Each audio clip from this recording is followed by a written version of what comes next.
दीपाली राणा, आप देख रहे हैं फायदेमंद फंड स्पेशल, दिवाली से दिवाली तक टॉप फंड्स। दरअसल दिवाली सिंबलाइज करता है प्रॉस्पेरिटी को, वेल्थ को। दिवाली पर हम सेलिब्रेट करते हैं अंधकार पर प्रकाश की जीत को। तो क्यों ना इस दिवाली हम सेविंग्स के वो छोटे छोटे बीज बोएं जो कि लंबी अवधि में हमारे लिए एक बड़ी वेल्थ जनरेट करें। और इसीलिए आज के स्पेशल शो में हमारे साथ फिरोज अजीज मौजूद हैं, जो कि जॉइंट सीईओ हैं आनंद राठी वेल्थ से। हमारे सभी व्यूअर्स को और फिरोज जी आपको भी दीपावली की ढेर सारी शुभकामनाएं। दीपाली मैडम, आपको भी और पूरे व्यूअर्स को भी मेरी तरफ से भी हार्दिक शुभकामनाएं। मैं प्रार्थना करता हूं कि ये संवत और दिवाली बहुत अच्छी बीते हर दर्शक की। बिल्कुल।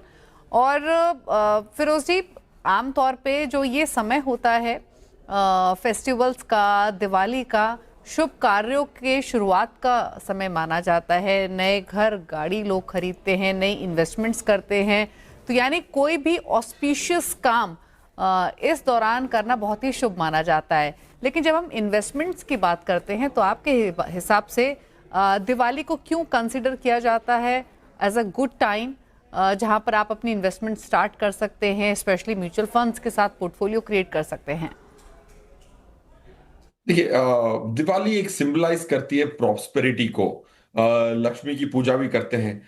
तो आई थिंक क्या है कि दिवाली में एक नया साल चालू होता है। दिवाली की जो महत्वपूर्णता है इन टर्म्स ऑफ, आप घर को साफ करते हैं, अपने प्रॉस्पेरिटी की प्रार्थना करते हैं, लक्ष्मी जी को पूछते हैं। So point I am trying to make is it's बहुत अच्छा समय होता है पूरा स्टॉक लेने का कि क्या है और कैसे रणनीति बनाई जाए।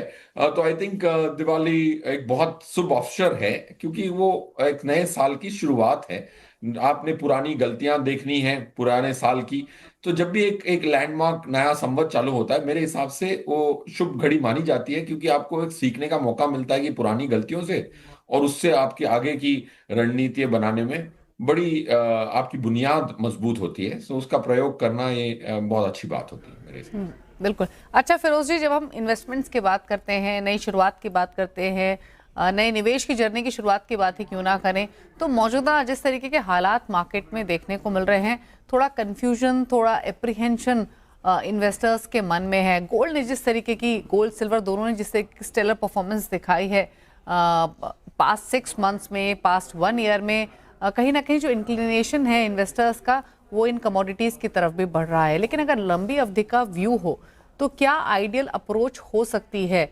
गोल्ड सिल्वर इतने रनअप के बावजूद क्या पोर्टफोलियो में लेने चाहिए, प्रॉफिट्स लेने चाहिए, या फिर लंबी अवधि में अगर पैसा जनरेट करना है तो इक्विटी म्यूचुअल फंड्स के साथ ही स्टिक करें? क्या एडवाइस आपकी रहेगी? दीपाली जी, आपके एक प्रश्न में बहुत सारे प्रश्न इंटरट्वाइंड थे। मैं इसको ब्रेक डाउन करता हूं। अब देखिए क्या है ना, सब आंसर आपको नहीं मिलेंगे लाइफ में। आपको पहले बुनियादी चीजें अपनी निर्णय कर लेनी है। अब मैं एक वायरल वीडियो देख रहा था, कोई साहब ने 3 डेटा दिखाया और सबको डरा दिया। तो वैसे ही मैं 3 डेटा दे सकता हूं जिसमें सबको ऐसा फील हो कि यार इतनी बुलिश है, सब घर बार बेच के खरीद लो इक्विटी। ऐसा भी मैं डेटा दे सकता हूं। तो क्या है कि लोग आपको डराने के लिए या फिर ज्यादा बुलिश करने के लिए बहुत सारे, इतने लाखों डेटा पॉइंट में से 3-3 अच्छे डेटा पॉइंट लाना इतना कठिन नहीं है डिबेट में। तो मेरा ये मानना है कि आपको अगर कोई भी रणनीति चुननी है, कोई भी एसेट क्लास चुनना है, तो रीसेंसी की बायस के आधार पे नहीं चुनना है। अब रीसेंसी की बायस क्या होती है कि अब जो पास्ट परफॉर्मेंस के आधार पे सब लोग कहेंगे गोल्ड ही खरीदना है। बट गोल्ड ने जब भी 50% की रिटर्न दी है, ऐसे कोई भी संवत में, अगले संवत की रिटर्न देख लें आप, मायूसी वाली रिटर्न आएगी। आपको पूरा 30-40 साल का डेटा देखना पड़ेगा, वरना आपको जो रीसेंट पास्ट है वो आपको हावी कर देगा। मैं नहीं कह रहा हूं गोल्ड मत खरीदो, मैं एक ही विनती करता हूं कि बहुत सारा डेटा देखना जरूरी है। अब पहले तो आप कहें कि यार मैं तो शुरुआत कर रहा हूं, मैं 4,000 की एसआईपी कर रहा हूं, मेरे लिए डेटा बना के कौन देगा? आनंद राठी वेल्थ के क्लाइंट 10, 20, 25, 50 करोड़, 100, 200 करोड़ हैं, तो लोग डेटा लाके देते हैं। आज के एआई के जमाने में आप चैट जीपीटी में बहुत सारा डेटा क्रंच कर सकते हैं। ये मेरी पहली विनती है कि अगर आपको कोई एक पार्शियल डेटा देता है तो आप एआई का इस्तेमाल करके, आपको असिस्टेंट मान के और डेटा देंगे। सेकंड, आप रीसेंट पास्ट परफॉर्मेंस के आधार पे कुछ भी चुनते हैं तो मायूसी होंगे। ये एक सेकंड गांठ बांध लीजिए, मैं आपको लाखों डेटा पॉइंट्स दे सकता हूं कि मायूसी मिलेगी। तो गोल्ड बहुत रैली अप कर चुका है। अगर आपको डेट खरीदना है, डेट से तो गोल्ड बेहतर। आपको स्टैगर करके आप गोल्ड खरीदना है, क्योंकि अगर 1.25 लाख रुपए 10 ग्राम के जो गोल्ड है जो गवर्नमेंटों ने खरीदा, रशिया के जो एसेट्स लॉक इन कर लिए यूएस ने, तो सब घबरा गए। यार, मैं कभी भी कुछ झगड़ा करूंगा तो यूएस मेरे पूरे डॉलर को जब्त कर सकती है, फॉरेन एसेट्स जब्त हो सकते हैं। तो उन्होंने सबने गोल्ड बिल्ड करना शुरू किया। तो बिल्ड होते होते होते डिमांड बढ़ती बढ़ती गई और सप्लाई एक जगह चली गई है। अगर वही के वही गवर्नमेंट्स बेचने लगे, सेंट्रल बैंक बेचने लगे, तो तबाही भी वैसी ही हो सकती है। सो स्टैगर करके करेक्ट। खरीदें, ये मेरा मानना है। अच्छा फिरोज जी, कुछ खास रिसर्च आपने भी की है कि अगर पिछले 20 सालों में किसी ने 20,000 इक्विटी म्यूचुअल फंड्स में डाले होंगे तो किस तरीके का वेल्थ जनरेशन हुई है? वो आंकड़े अगर आप शेयर कर सकें। बिल्कुल। ये प्रश्न जो है ना दीपाली मैडम, बहुत अच्छा प्रश्न है, क्योंकि लोग 20 साल की अवधि के लिए एसआईपी कर रहे हो तो वो आपको मायूस नहीं कर सकता। लास्ट 20 साल में सब कुछ आ गया दीपाली मैडम। 2008 का क्राइसिस आ गया, करेक्ट। कोविड आ गया, बिल्कुल। टाइम 2013 में जब इंडिया को एक बड़ी कमजोर कंट्री करार दिया गया था, वो भी आ गया। अच्छी बुल रन भी आ गई कोविड के बाद वाली, सब अच्छे बुरे 2007। सभी तरीके के दौर। हाँ, तो इसमें क्या आंकड़ा निकल के आया है? इसमें ये आंकड़ा निकल के आया कि अगर कोई 20,000 रुपए की एसआईपी करता 2005 से 2025 तक 5 फंडों में, तो 4,20,000 रुपए डलते उनके 20 सालों में, 20-20 हजार करके। अगर आप वो करते तो आपके 22 लाख रुपए की टोटल अमाउंट हो जाती, तो 13% की कंपाउंडेड रिटर्न पे। तो ये है इनफैक्ट लंबी अवधि में इन्वेस्टमेंट जो की जाती है उसकी ताकत की कितना वेल्थ आप जनरेट कर सकते हैं। चलिए अब हम 20 साल की ये बात ना दीपाली मैडम, करके। ये मैंने आपको जो आंकड़ा दिखाया था वो जी। 20,000 पर मंथ की एसआईपी नहीं थी, वो 20,000 पर ईयर की एसआईपी थी। Okay okay, yes, 20,000 per month, अभी वो 4-4.5 लाख हुआ अगले 20 सालों में। डेफिनेटली। अच्छा फिरोज जी, चलिए 20 साल की बात ना करके 1 साल की बात करते हैं।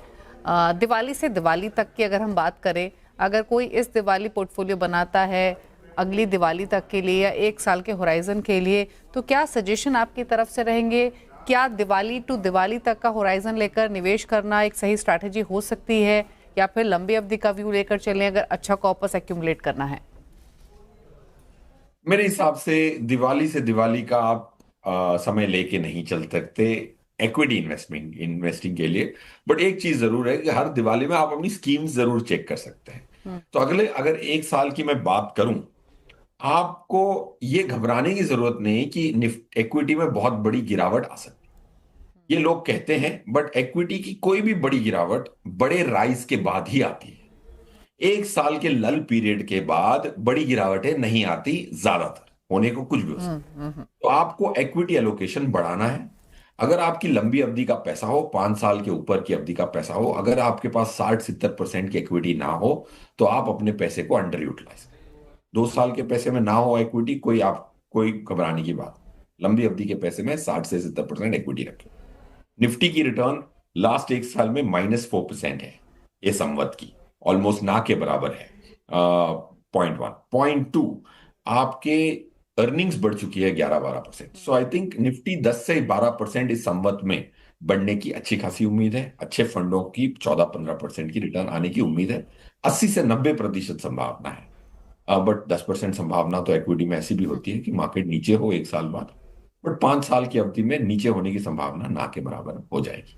अगर कोई भी पोर्टफोलियो, आपके पोर्टफोलियो में कोई भी एक ऐसा फंड है जब आपने पिक किया तब बेहतर परफॉर्म कर रहा था, लेकिन अब 1 साल बाद अच्छा परफॉर्म नहीं कर रहा है, तो क्या स्विच करना चाहिए? या फिर आइडियली कोई फंड आप पिक करें तो एटलीस्ट कितना टाइम उसकी परफॉर्मेंस, उसके एक्चुअल परफॉर्मेंस को आंकने के लिए दे? कोई इस तरीके के पैरामीटर्स हैं? कैसे डिसीजन लें बेसिकली? देखिए, पास्ट परफॉर्मेंस अगर खराब रहता है तो उसको तो निकालने की आप इतनी जल्दी ना सोचें। उसमें थोड़ी और होमवर्क की जरूरत पड़ती है, क्योंकि हमने बहुत सारी स्टडी की। हमने 8,375 लोगों के, क्लाइंटों के पोर्टफोलियो जो आनंद राठी के थ्रू इन्वेस्ट नहीं करते, उनके पोर्टफोलियो लिए और उनको ट्रांजैक्शन बाय ट्रांजैक्शन एनालाइज किया। हमने ये देखा कि जो लोग अपनी स्कीमें बेचते हैं, बहुत गलत टाइम पे बेचते हैं, जब उस फंड की बहुत तबाही मची हुई होती है। एक आदमी उस फंड से नफरत करने लग जाता है और उसको बेच देता है। बेचते ही वो स्कीम अच्छा प्रदर्शन करने लग जाती है, राइट। क्योंकि लोग पास्ट परफॉर्मेंस के आधार पे बेचते हैं। आप ऐसा ना करें। अगर आप अपनी पूरी स्कीम्स को लास्ट 1 ईयर की परफॉर्मेंस में डिसेंडिंग ऑर्डर में अरेंज करें तो सबसे अच्छी परफॉर्मेंस वाले ऊपर आएंगे, सबसे नीचे वाली खराब परफॉर्मेंस वाले नीचे आएंगे। आपके जो नीचे वाले हैं उनसे आपका दिल कहेगा कि निकल जाओ, ऐसा नहीं होता। आप उसमें उसको देखें, उसको थोड़ा ज्यादा एनालाइज करें, क्योंकि उसमें रिवाइवल भी आ सकती है। मैं आपको अपने मॉडल पोर्टफोलियो का उदाहरण देता हूँ। हम्म। एक स्कीम थी इन्वेस्को और कोटक एमर्जिंग। हम्म। FY 24 में ये दो हमारी 14 स्कीमों में से सबसे घटिया स्कीमें थी। हम हमारे सब क्लाइंटों ने कहा इसको निकाल दो, इन्वेस्को स्मॉल कैप और कोटक इमर्जिंग। FY 25 में यही दो टॉप स्कीम निकली। हम्म। क्वांट लार्ज कैप सबसे अच्छी स्कीम थी लास्ट FY 24 में, FY 25 में वो सबसे घटिया निकली। हम्म। फंड्स हैं सिक्लिकल, ऊपर नीचे होते हैं, तो पास्ट परफॉर्मेंस के आधार पे आपको नहीं निकलना चाहिए। रहा सवाल क्या देखना चाहिए, आपको बहुत सारी चीजें देखनी चाहिए। क्या फंड मैनेजर में बदलाव आया है, कौन सी छोटी एसेट मैनेजमेंट कंपनी का है या बड़ी एसेट मैनेजमेंट कंपनी की परफॉर्मेंस है, तो क्या इसमें से पैसे लोगों ने निकालने शुरू कर दिए। अगर बाकी सब लोग पैसे निकालने लगेंगे तो फंड मैनेजर रिकवर नहीं कर पाएगा। तो are you the last man standing, ये चेक करना है। ये 3 चीजें आपको चेक करनी पड़ती हैं एक फंड को निकालने से पहले। Okay, okay. चलिए, तो फंड रिव्यू की बात हुई, लेकिन अब बात करते हैं उन व्यूअर्स के बिहाफ पे, उन इन्वेस्टर्स के बिहाफ पे जो इस दिवाली पोर्टफोलियो क्रिएट करना चाहते हैं। जिस तरीके से डायनामिक्स मार्केट के, कमोडिटीज के चेंज हुए हैं, क्या आइडल स्ट्रैटेजी इस समय पोर्टफोलियो क्रिएशन के टाइम एक इन्वेस्टर की हो सकती है? कौन कौन से पैरामीटर्स ध्यान में रखें फिरोज जी पोर्टफोलियो कॉम्पोजिशन करते वक्त? अगर आप पोर्टफोलियो बना रहे हैं तो अगर आप लंबी अवधि के लिए निवेश कर रहे हैं, वही SIP के माध्यम से अगर आप इन्वेस्ट कर रहे हैं तो ज्यादातर लंबी अवधि के लिए ही इंसान करता है। अगर वो कर रहे हैं तो पहला आप ये देख लें कि SIP की पूरी अमाउंट इक्विटी में हो। एट बेस्ट अगर आपको इक्विटी पूरी नहीं करनी हो तो डेट ना करें, SIP के माध्यम से गोल्ड फंड करने लग जाए। रेशियो 80-20 होना चाहिए। अगर 5 साल की भी अवधि आपके पास हो, 80 इक्विटी में, 20 गोल्ड में। डेट की SIP बिल्कुल ना करें। सेकंड, आपको एक चीज ध्यान रखनी है कि टॉप 5 एसेट मैनेजमेंट कंपनीज में सीमित रहे अगर आप शुरुआत कर रहे हैं तो। दैट्स वन, क्योंकि उनके पास बहुत सारे एनालिस्ट होते हैं। छोटी AMCs की जो स्कीम्स होती हैं वो प्रदर्शन देती हैं, बट एक मॉनिटर करने वाला एक इंसान चाहिए होता है। वो शायद आज आप डिस्ट्रीब्यूटर को अफोर्ड ना कर पाए जो आपकी इतनी रिसर्च कर पाए। That second. तीसरा, आपने जो भी स्कीम्स खरीदनी है उस स्कीमों में जितनी ज्यादा स्कीम खरीद सकते हैं खरीदें। मेरे हिसाब से अगर आपके पास 5,000 रुपए हो तो 500 रुपए की 10 SIP करें, और ना के 5,000 रुपए की 3 SIP करें।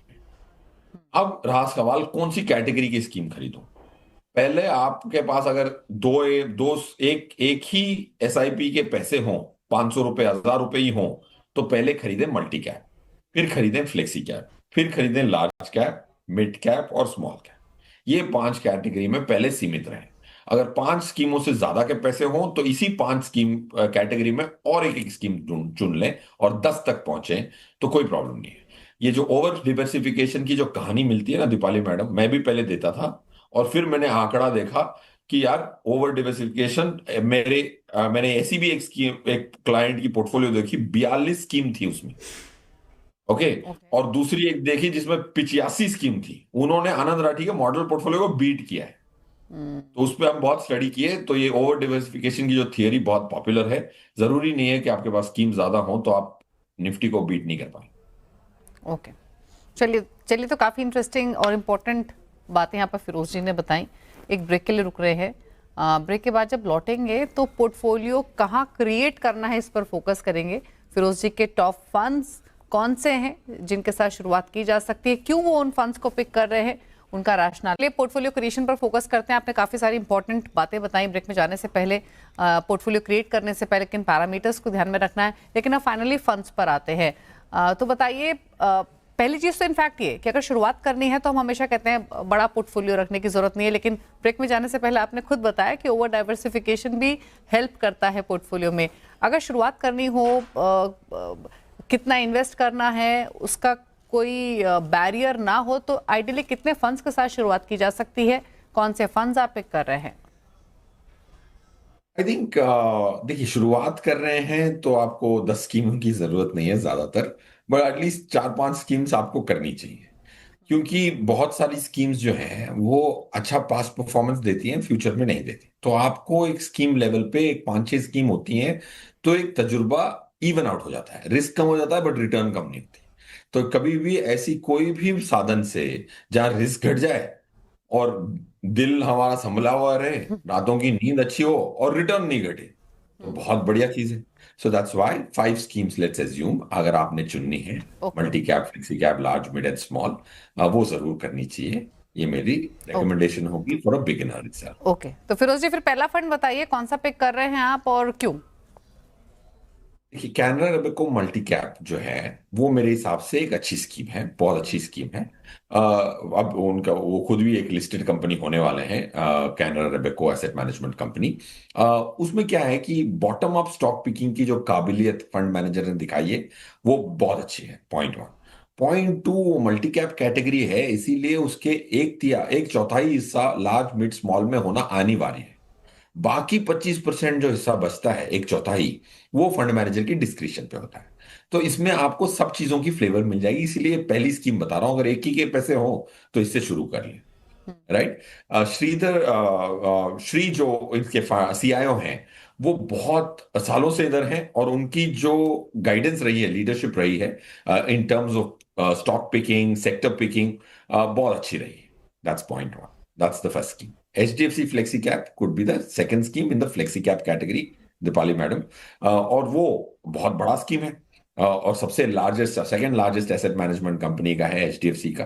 चिराग सेतलवाड जो सीआईओ हैं वो 20-22 साल से HDFC में है। रोशी जैन जो करंटली उनकी फंड मैनेजर हैं, और बहुत अच्छी तरह से लेडी फंड मैनेजर जो है, उन्होंने बहुत अच्छा प्रदर्शन दिया है। और उनकी पास्ट परफॉर्मेंस पे आधार पे नहीं बोल रहा हूँ मैं, उनकी फ्यूचर पोर्टफोलियो जो पोटेंशियल है पोर्टफोलियो के, उसके आधार पे बोल रहा हूँ। ये दो स्कीम पे रुकता हूँ Deepali ma'am, before I go to the subsequent बिल्कुल। 3।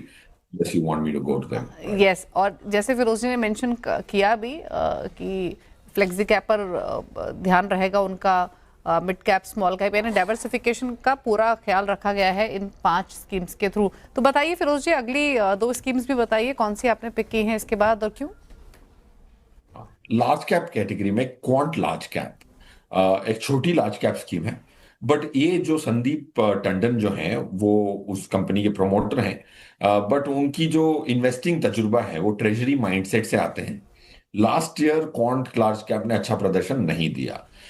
ये फंड जो है वो निफ्टी को हग नहीं करता है। काफी लार्ज कैप फंडों की ये आदत है कि यार निफ्टी के इर्द गिर्द ही रहूं, ना ज्यादा करूं ना तो कम करूं। तो वो बीमारी जो है इंडेक्स को हग करने की, एकमात्र क्वांट लार्ज कैप में है। क्योंकि वो बहुत ज्यादा 20 स्टॉकों का पोर्टफोलियो कभी चलाते हैं, कभी 17 का चलाते हैं। तो जो लार्ज कैप कैटेगरी में एक्सेस रिटर्न आने की संभावना होती है, उसके लिए हिम्मत चाहिए होती है। वो क्वांट लार्ज कैप दिखाता है, और पास परफॉर्मेंस अच्छा नहीं है। बट स्टॉक्स में पोटेंशियल जरूर है कि वो प्रदर्शन कर पाए। और फंड भी छोटा है, तो बहुत सारी चेंजेस करते भी हैं, और करने की संभावना भी होती है, और करने की क्षमता भी होती है। That's third. फोर्थ स्कीम, अगर मैं मिड कैप की बोलूं तो कोटक इमर्जिंग इक्विटी, ये हमारे मॉडल पोर्टफोलियो में कई अर्जों से है। इसमें एक फंड मैनेजर का बदलाव भी हुआ था, पंकज टिब्रीवाल छोड़ गए थे, फिर भी हमने वो हिम्मत से उस स्कीम को रखा था। उनके जाने के बाद भी पंकज साहब की, जो नए फंड मैनेजर साहब हैं, उन्होंने बहुत अच्छा प्रदर्शन दिया है। So Kotak emerging equities in the mid cap category.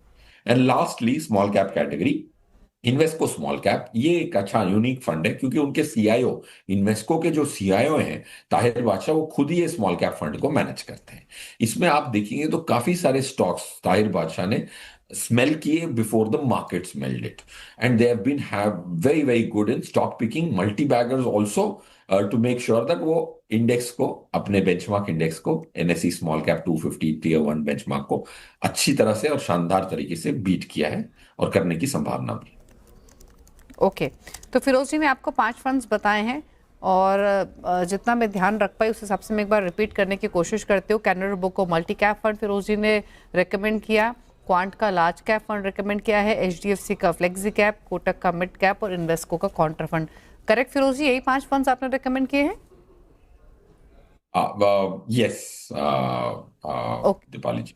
Okay, तो ये 5 फंड्स बताए हैं फिरोज जी ने, और इन पांचों फंड्स के साथ आप अपना पोर्टफोलियो बना सकते हैं अगर आप निवेश करने की सोच रहे हैं। अच्छा, एक चीज़ और फिरोज जी आपसे जानना चाहेंगे, आमतौर पे हर रोज़ इनफैक्ट हम अपने योर मनी शो में भी इसके बारे में चर्चा करते हैं, आप लंबे समय से शो का हिस्सा रहे भी हैं कि सिप आप कीजिए लंबी अवधि के लिए, स्टेप अप आप कीजिए, लेकिन अगर आपने जो फंड्स रेकमेंड किए हैं इस पोर्टफोलियो पर ही मैं फोकस करूं तो क्या सिप के साथ ही आगे बढ़ना बेहतर रहेगा या फिर लंप सम इन्वेस्टमेंट्स भी की जा सकती हैं, भले ही लॉन्ग टर्म के लिए होल्ड रखें?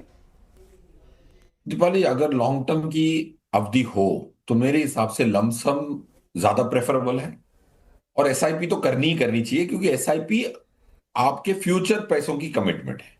लमसम जो आपके पैसे हैं आज ऑलरेडी बैंक अकाउंट में, तो बिल्कुल ना घबराएं। अगर आप इक्विटी मार्केट में 5, 10, 15% की गिरावट बीच में भी नहीं देखना चाहते, तो फिर आप इक्विटी के लिए बने ही नहीं है, प्रैक्टिस करें। आपको लंबी अवधि इसीलिए कहा जाता है कि यार शॉर्ट टर्म में 10, 12% गिर सकती है। अगर एक साल मार्केट कुछ ना करे और और प्राइस करेक्शन भी हो जाए और वक्त का करेक्शन भी हो जाए, फिर भी आप अगर लमसम नहीं डालना चाहते, तो फिर कब डालेंगे? इससे ज्यादा लालची नहीं होना चाहिए, मेरे हिसाब से लमसम ही डालना चाहिए। क्योंकि आप अगर 10% की गिरावट संभाल सकते हैं और लंबी अवधि का पैसा है तो संभालें। ऐप ना खोलें, अगर आप ऐप के माध्यम से इन्वेस्ट करते हैं तो प्राइस ना देखें। ये मेरी सबसे बड़ी विनती होगी, झुक के मैं सबसे विनती करता हूं। आप प्रण ले लें 2082 संवत में कि यार मैं प्रॉपर्टी के प्राइस नहीं देखता हूं, गोल्ड के प्राइस, मैंने ज्वेलरी कभी बेची नहीं, म्यूचुअल फंड को भी मैं ऐसे ही ट्रीट करूंगा, स्टेप चाइल्ड की तरह ट्रीट नहीं करूंगा। अगर आपने अपने म्यूचुअल फंड की वैल्यू देखनी बंद कर दी तो वो प्रदर्शन करता रहेगा और छेड़खानी हमारी तरफ से होती है और वो अपना प्रदर्शन खो देता है। ओके, चलिए, शुक्रिया फिरोज जी, बेहतरीन बातें आपने हमारे व्यूअर्स को बताई, शो के जरिए पोर्टफोलियो कॉम्पोजिशन में भी मदद की। थैंक यू सो मच अपना समय देने के लिए और शो का हिस्सा बनने के लिए। और जाते जाते एक बार फिर से आपको भी और हमारे सभी व्यूअर्स को भी हैप्पी दिवाली। इसी के साथ इस स्पेशल शो में तो इतना ही। नमस्कार।